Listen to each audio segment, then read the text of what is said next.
mountains of Italy do not forgive. If you look at the photographs from 1943, specifically the winter of that year, you don't see the sunny, rolling hills of a travel brochure. You see mud, deep, sucking mud that could swallow a boot, a wheel, or a man. You see rain that fell in sheets for weeks on end, turning the valley floor into swamps and the mountain passes into slick, freezing death traps. This was the stage for one of the most brutal, grinding campaigns of the entire Second World War. It was a place where technology clashed with medieval geography, where the most advanced war machines of the 20th century were forced to crawl at the pace of a mule train. When the Allies launched the invasion of Italy, Winston Churchill had famously called it the soft underbelly of Europe. The soldiers who actually had to fight their way up that boot, inch by bloody inch, had a different name for it. They called it a gut shot. There was nothing soft about the granite ridges of the Apennines. There was nothing soft about the German defensive lines, the Gustav Line, the Winter Line that slashed across the peninsula, blocking the road to Rome. And there was certainly nothing soft about the reception the American GIs received from the Axis forces dug into those rocky heights. In the early days of this mountain war, there was a strange dynamic on the battlefield. The Germans and the Italian forces, still fighting alongside them, had a supreme confidence in their heavy armor. They knew that in the open field, a man with a rifle was nothing compared to a tank. A tank was a god of war. It was steel, fire, and noise. It crushed whatever was in its path. For the infantrymen on the ground, the sound of clanking tracks coming around a bend was the sound of inevitable doom. If you didn't have artillery support or an anti-tank gun, which was heavy, slow, and hard to drag up a mountain, you were helpless. You ran, or you died. But then, the Americans brought something new to the party. It was a weapon that looked so ridiculous, so flimsy, that when Axis soldiers first captured one or saw it from a distance, they didn't recoil in terror. They laughed. It looked like a piece of industrial plumbing. It was a simple steel tube, open at both ends, with a clumsy wooden stock and a primitive sight. It didn't look like a weapon that could kill a tank. It looked like a stovepipe. In fact, that's exactly what the American soldiers called it, the stovepipe. Officially, it was the M1 rocket launcher, but history would know it by the name of a chaotic musical instrument made of pipes, the bazooka. To understand why the enemy laughed, you have to understand the mindset of 1943. At that time, anti-tank weapons were massive. They were high-velocity cannons that fired solid slugs of metal at supersonic speeds to punch through armor. They required crews of men to operate. They had recoil that could shatter a shoulder. The idea that a single infantryman could carry a tube on his shoulder, fire a slow-moving rocket, and destroy a 40-ton tank seemed absurd. It defied the physics of war as they understood them. The Italian soldiers, watching from their fortified positions high in the crags of Monte Cassino and the surrounding valleys, felt secure. They looked down at the valleys, where the American convoys were trying to navigate the mud. They saw the GIs struggling with their equipment, slipping and sliding in the freezing rain. And when they saw these men carrying metal tubes, it must have seemed like a joke. A desperate attempt by an army that didn't know how to fight a mountain war. They had the high ground, they had the bunkers, they had the heavy panzers waiting in reserve. What was a hollow pipe going to do against that? But the laughter was born of ignorance.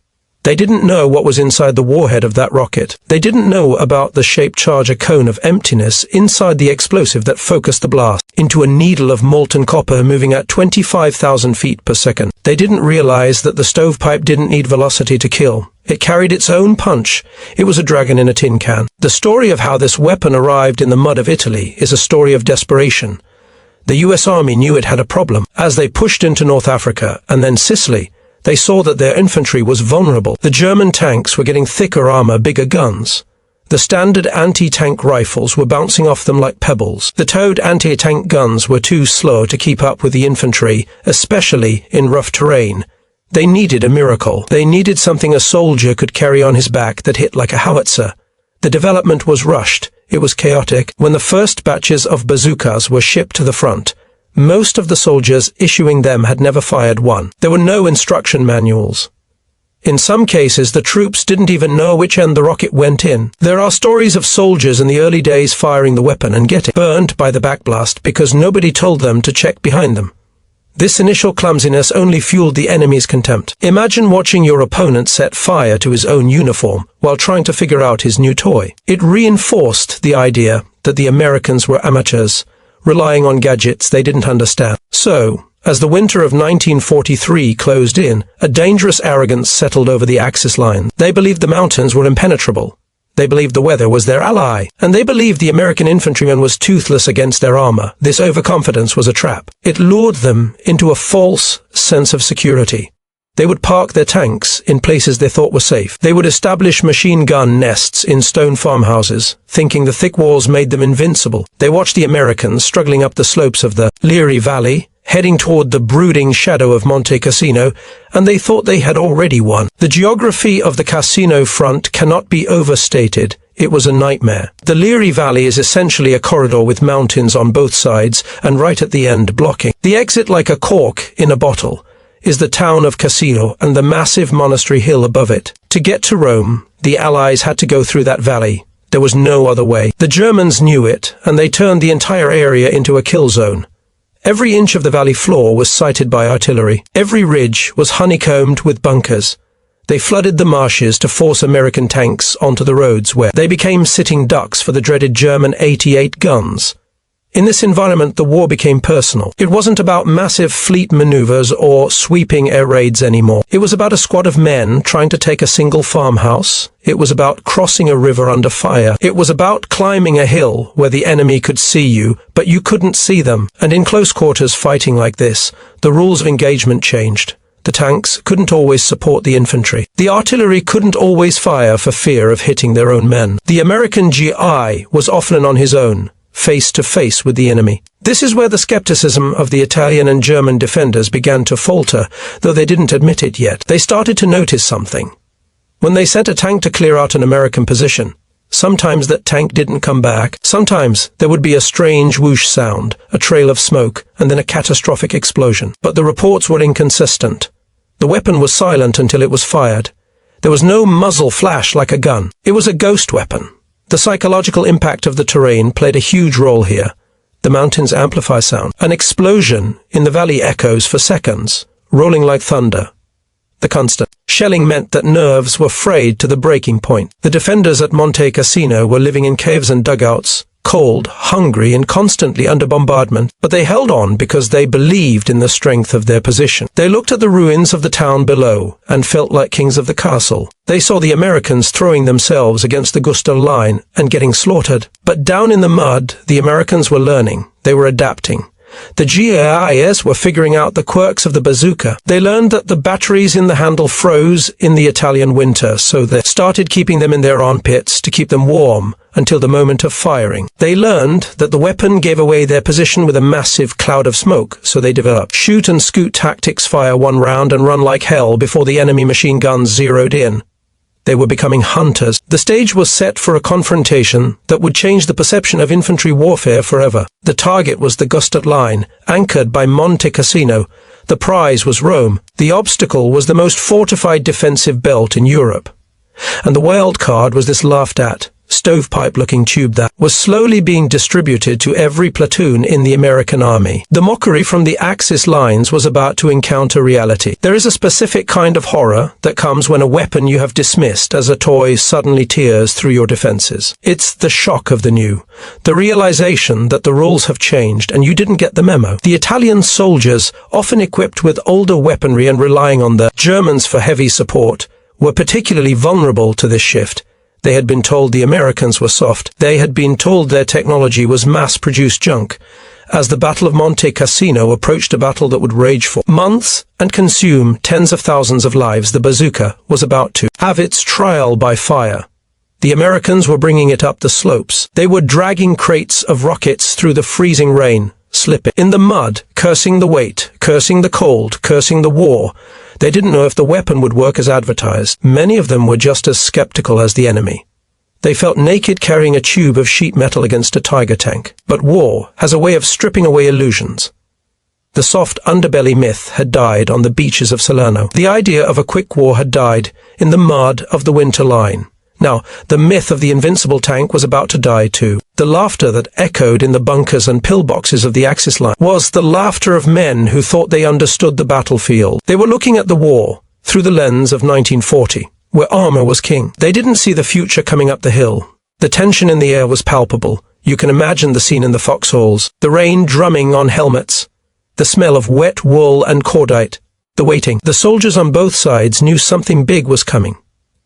The Allies were gathering their strength for a massive push. The defenders were checking their range cards, oiling their machine guns, and scanning the valley floor. In the distance, the silhouette of the monastery loomed over everything, a silent observer to the carnage. It was a holy place, a place of peace, now the center of a storm of violence. The Americans looked up at it with dread. The Germans looked down from it with confidence. And in the middle of this standoff, the bazooka waited. It was unproven, unloved, and underestimated. The skepticism was so deep that even American commanders were hesitant to rely on it. They preferred calling in airstrikes or heavy artillery, but the weather often grounded the planes. The mountains often blocked the artillery. The infantry had to do the dirty work. They had to go hole to hole, cave to cave. And in that intimate, terrifying range of combat, the stovepipe was their only friend. We have to remember that for the Italian soldiers fighting in the RSI unit, this was a war for their homeland, but a homeland that was torn apart. They were fighting for a regime that had already collapsed once. Their morale was fragile. They held on because of German discipline and the belief that the defensive lines could not be broken. If that belief shattered, if they saw that their bunkers and tanks could be opened up like tin cans by a single American foot soldier, the psychological collapse would be devastating. The laughter at the American toy was a coping mechanism. It was a way to dismiss the enemy's industrial might. They have more stuff, the thinking went, but it's garbage. It's cheap. It's not German engineering. This cultural arrogance is a common theme in war.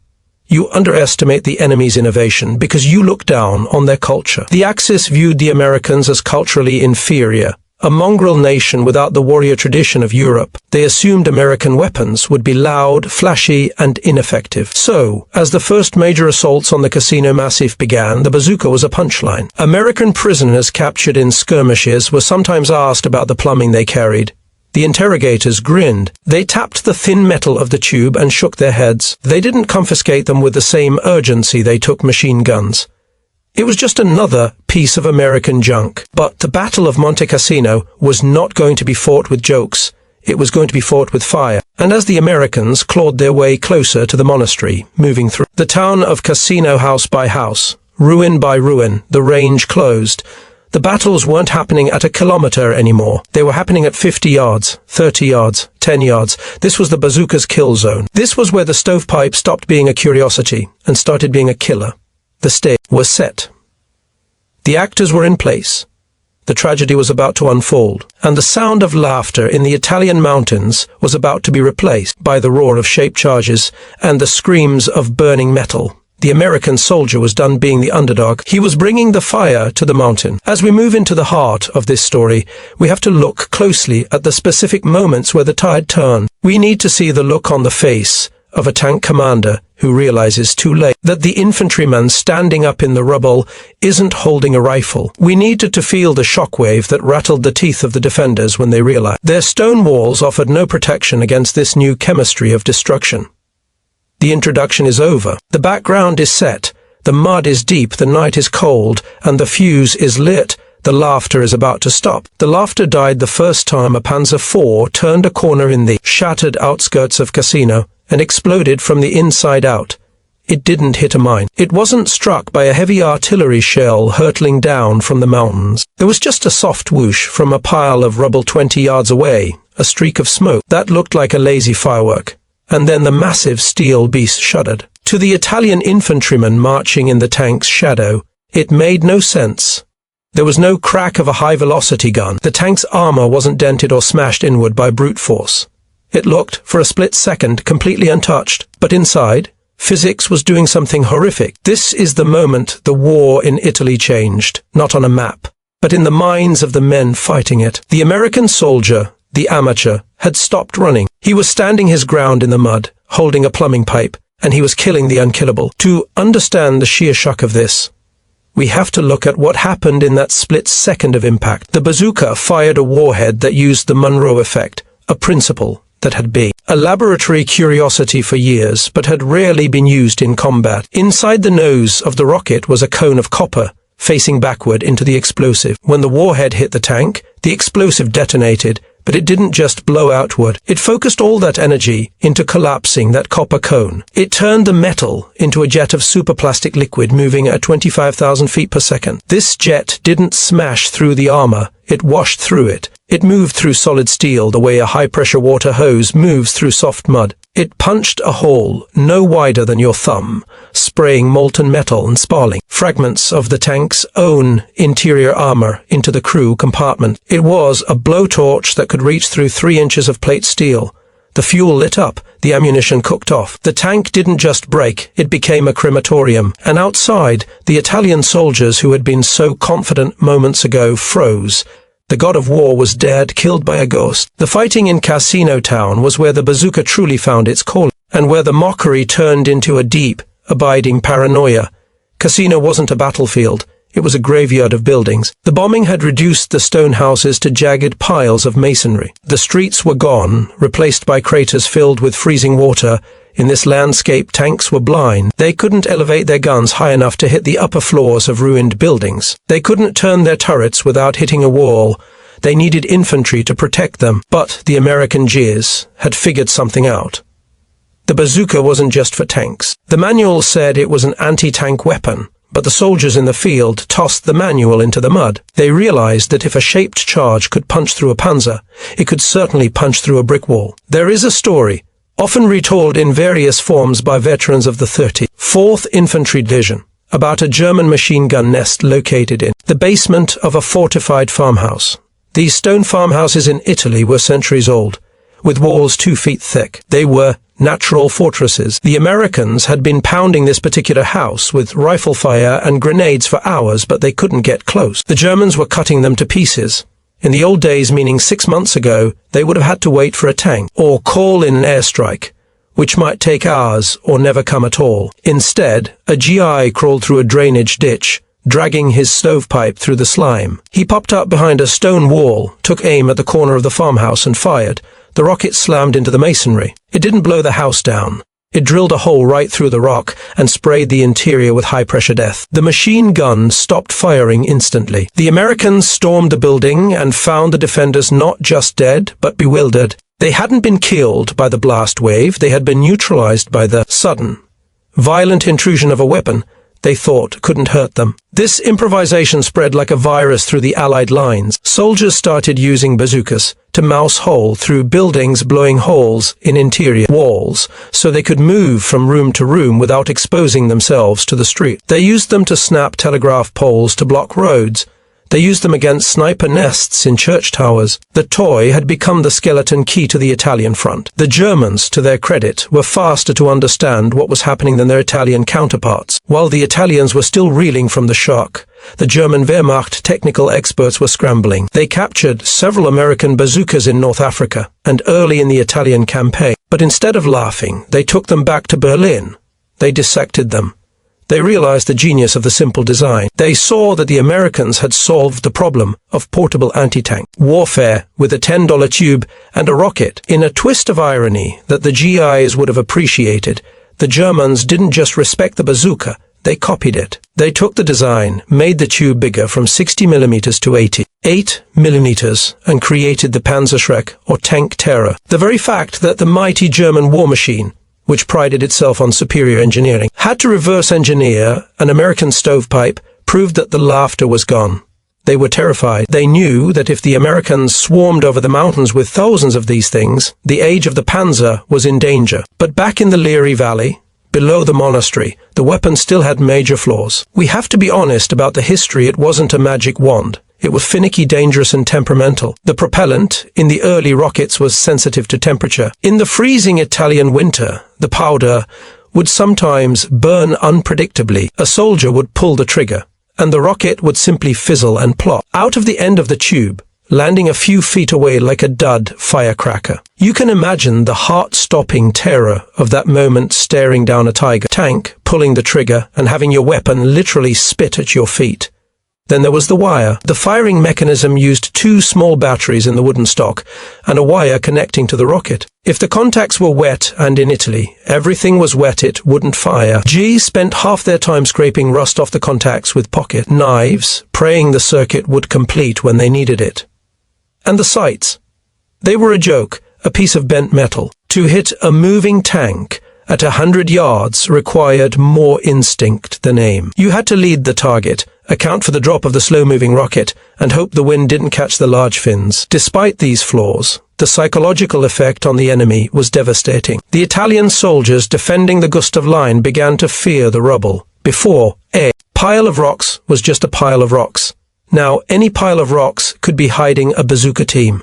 It forced the tanks to hang back. It forced the infantry to move slower, checking every corner.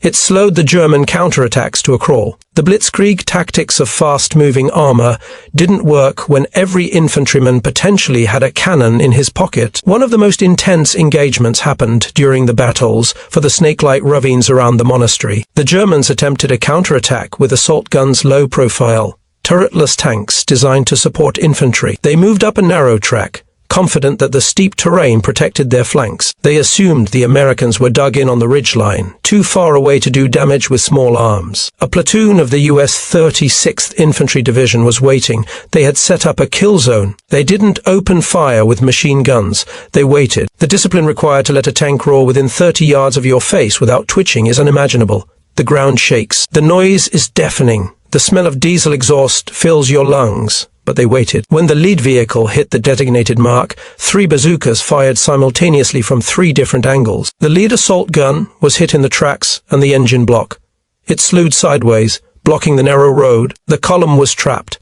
Then the Americans opened up on the infantry. It was a slaughter. The German armor, unable to turn around, unable to elevate their guns to hit the Americans on the slopes above, was helpless. The crews bailed out, only to be cut down. The Italian troops, witnessing this from the rear echelon, saw the smoke rising from the ravine. They saw the survivors stumbling back, covered in soot, eyes wide with the 1,000-yard stare. The rumors flew through the ranks. The Americans have a new gun. They have a magnetic mine. They have magic. The confusion added to the fear.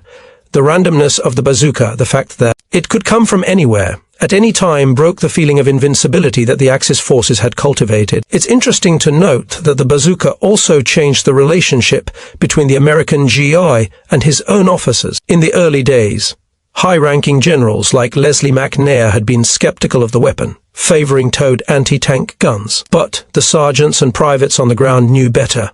They began hoarding rockets. They modified the carrying straps. They practiced loading drills until they could reload in the dark with numb fingers. The weapon became a symbol of the American citizen soldier's adaptability. They took a flawed, mass-produced piece of pipe and turned it into a decisive instrument of war. As the weeks dragged on and the mud deepened, the stovepipe became the most requested item in the supply drops. Units were trading captured lugers and bottles of wine for extra crates of rockets. The demand was so high that factories back in the States were running 24 hours a day to keep up. But the climax of the weapon's introduction was approaching. The Allies were preparing for the final push to break the stalemate at Cassino. The great monastery on the hill had been bombed into ruins, a controversial decision that actually made the German defenses stronger, as the rubble provided perfect cover. The Fallschirmjäger, the elite German paratroopers, were dug into those ruins.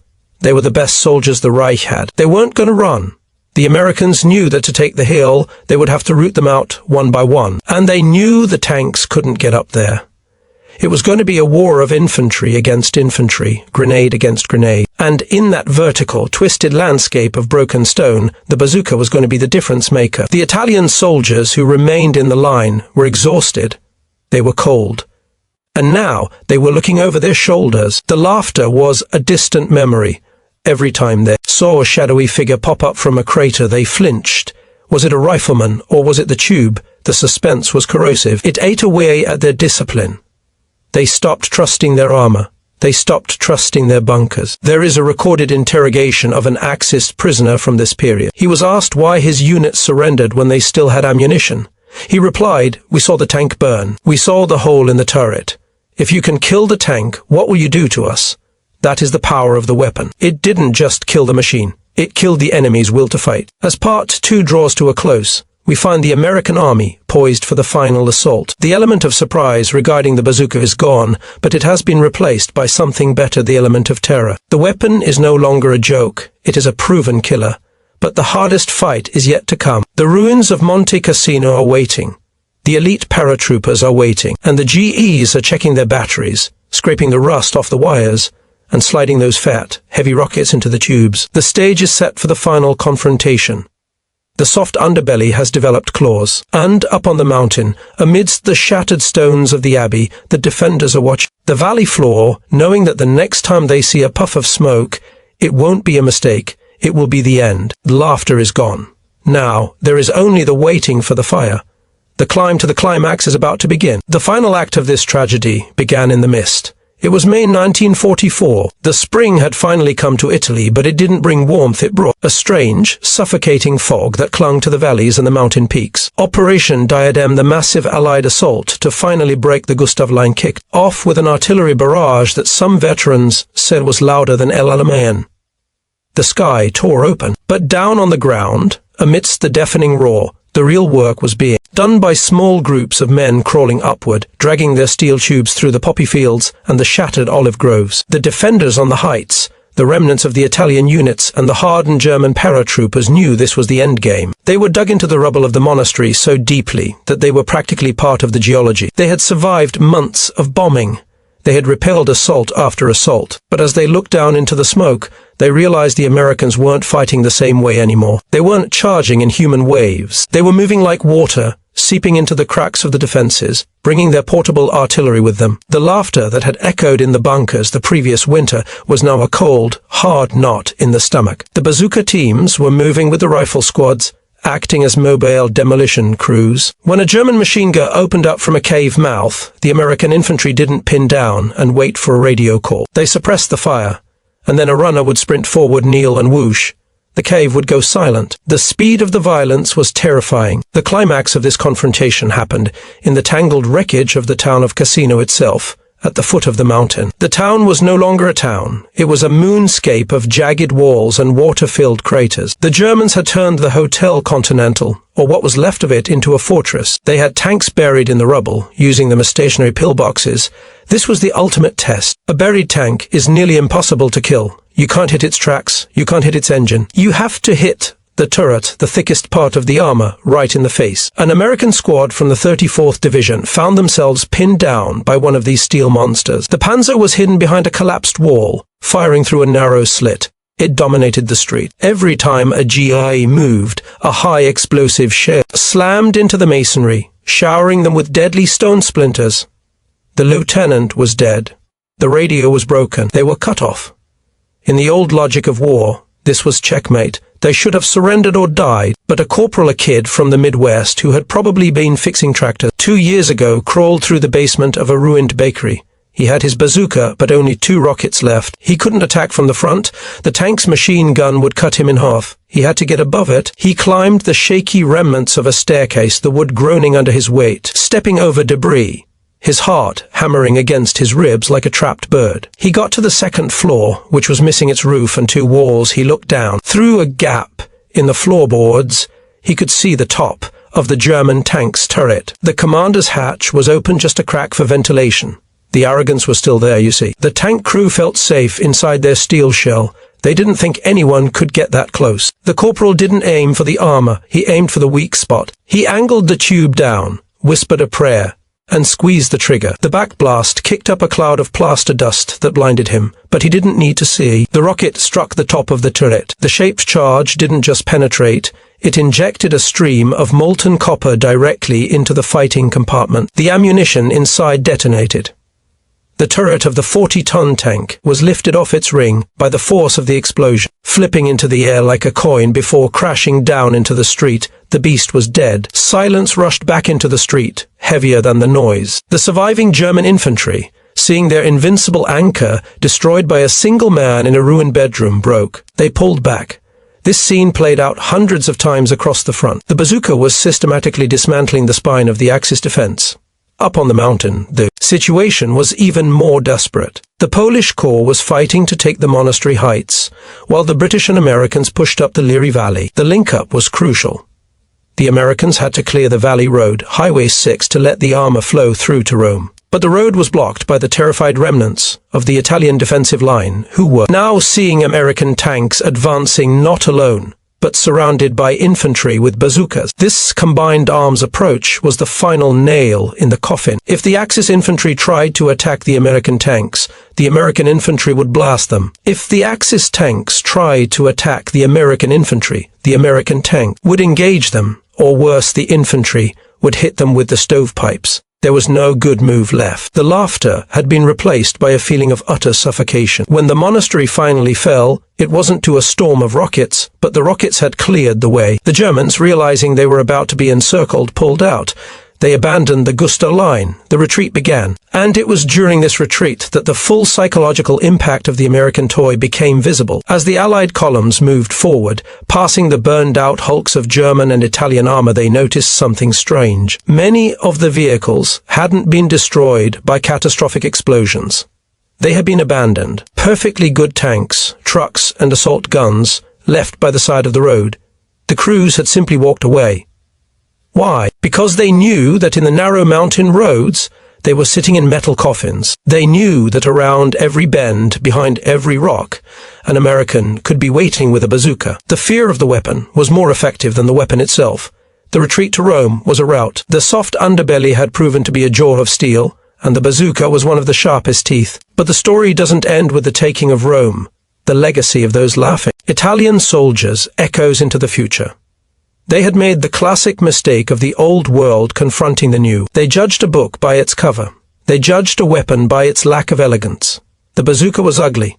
It was cheap. It was stamped out of sheet metal in Detroit and Ohio by workers who had never seen a war. It lacked the fine machining of a German Mauser or the history of an Italian Beretta, but it represented a new kind of warfare, democratic, mass-produced, and overwhelming. It put the power of a tank destroyer into the hands of a 19-year-old grocer's son. It leveled the playing field between the tyrant's armor and the free man's courage. In the aftermath of the battle, American intelligence officers interviewed captured officers from the Axis division. One German major, a veteran of the Russian front, shook his head when asked about the American equipment. He didn't talk about the Shermans or the Mustangs. He talked about the stovepipe. He said, "In Russia, we feared the weather. In Italy, we feared the tube. You cannot fight an enemy who carries his artillery in his backpack." The laughter was gone, buried under the rubble of Monte Cassino. In its place was a grudging, bitter respect. The Italian soldiers who had marked the Americans in 1943 were now mostly prisoners of war, sitting in camps, watching the endless convoys of American trucks rolling north. They watched the jeeps, the tanks, and yes, the crates of bazookas passing by. They realized that the industrial giant they had awoken was not just strong, it was smart. It was adaptable. The stovepipe went on to fight in France, in Germany, and in the Pacific. It evolved. It got better sights, better rockets, better wiring, but it was there, in the mud of Italy, that it earned its stripes. It was there that it taught the world a lesson that is still true today. Arrogance is the most dangerous weakness on the battlefield. As we look back on those dark days, on the mud and the blood of the Italian campaign, we should remember the sound of that laughter. It is the sound of hubris. It is the sound of a Goliath who thinks David is holding a toy, right up until the moment the stone strikes his forehead. The burning of Monte Cassino was a tragedy of history, the destruction of a cultural treasure. But it was also a crucible. It burned away the old ideas of warfare. It proved that technology, no matter how simple it looks, is deadly if used with courage and ingenuity. The American GIs who walked into Rome didn't look like the parade ground soldiers the Axis propaganda had mocked. They were dirty, unshaven, and exhausted. But hanging from their shoulders, swinging against their packs, were the blackened, dented tubes that had broken the back of the Panzer divisions. They weren't laughing. They were winning. So the next time you see a picture of that clumsy-looking metal pipe, don't smile. Don't think of it as primitive. Think of the Tiger tank burning in the Liri Valley. Think of the paratroopers trembling in their bunkers. Think of the silence that fell over the mountains when the enemy finally understood what they were facing. The bazooka was the weapon that turned the laughter into screams. It was the equalizer. And in the high, cold passes of Italy, it proved that the only thing that matters in war is not how good your weapon looks, but what it does when you pull the trigger. The Italians laughed at the American bazookas until the world around them caught fire. And in that fire, the laughter turned to ash.